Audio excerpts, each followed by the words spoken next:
Dans l'évangile de Jésus-Christ selon saint Jean. En ce temps-là, Jésus disait aux foules : « Tous ceux que me donne le Père viendront à moi, et celui qui vient à moi, je ne vais pas le jeter dehors. Car je suis descendu du ciel, non pas pour faire ma volonté, mais la volonté de celui qui m'a envoyé. Or, telle est la volonté de celui qui m'a envoyé, que je ne perde aucun de ceux qu'il m'a donnés, mais que je le ressuscite au dernier jour.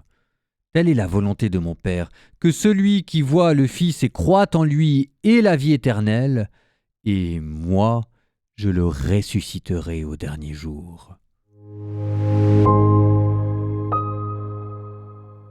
Il y a quand même un mystère dans l'évangile selon saint Jean. C'est-à-dire qu'avec une base de vocabulaire d'environ 300-400 mots que tout le monde comprend et qui sont simples, il a quand même l'art de vous faire des évangiles que personne ne comprend. Car je suis descendu du ciel, non pas pour faire ma volonté, mais la volonté de celui qui m'a envoyé. Il n'y a aucun mot compliqué, et pourtant, un bien malin qui pourra deviner ce que ça veut dire exactement. Notamment cette phrase, car je suis descendu du ciel. Et ne mentez pas. Vous avez tous en vous l'image d'une petite échelle qui va jusque dans les nuages avec un petit bonhomme qui sort du nuage pour descendre le long d'une échelle et arriver jusque dans la terre. Ne mentez pas, vous avez cette image. Oh, je vous connais. Bon, évidemment, c'est pas du tout ça. Mais ça veut dire quoi alors maintenant, je suis descendu du ciel? Vous allez me dire, c'est l'incarnation. Oui, c'est l'incarnation. Mais l'incarnation, c'est plus précisément le fait de prendre chair. Et au ciel, il y aura aussi la résurrection de la chair. Donc c'est pas tout de suite parce qu'on prend chair qu'on descend du ciel. Et vous voyez comment là, je suis en train de vous perdre au fur et à mesure. Descendre du ciel, c'est pas non plus être jeté hors du ciel. Ça, c'est Satan.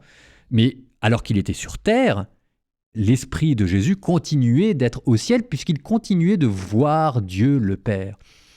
Alors si jamais sa tête était encore dans le ciel pendant que son corps était en bas, et si jamais le fait d'avoir une corps de chair ne vous exclut pas comme ça du ciel, que signifie descendre du ciel?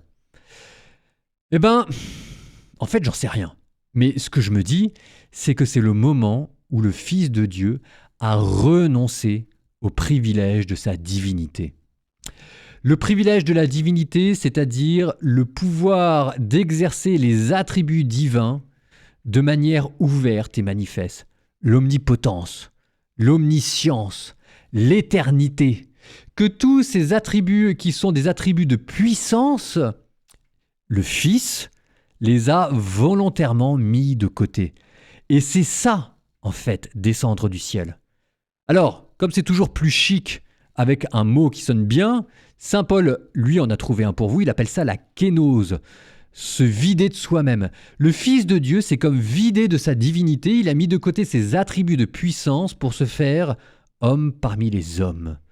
Et ces miracles étaient réels et à travers eux s'exerçait son omnipotence, mais pas tout le temps. Juste à des moments choisis, comme si cela lui échappait parce que Jésus était pris de pitié et qu'il se disait « Je ne peux pas les laisser comme ça, je vais quand même faire un miracle pour leur expliquer à quel point Dieu les aime. » Pareil pour l'omniscience.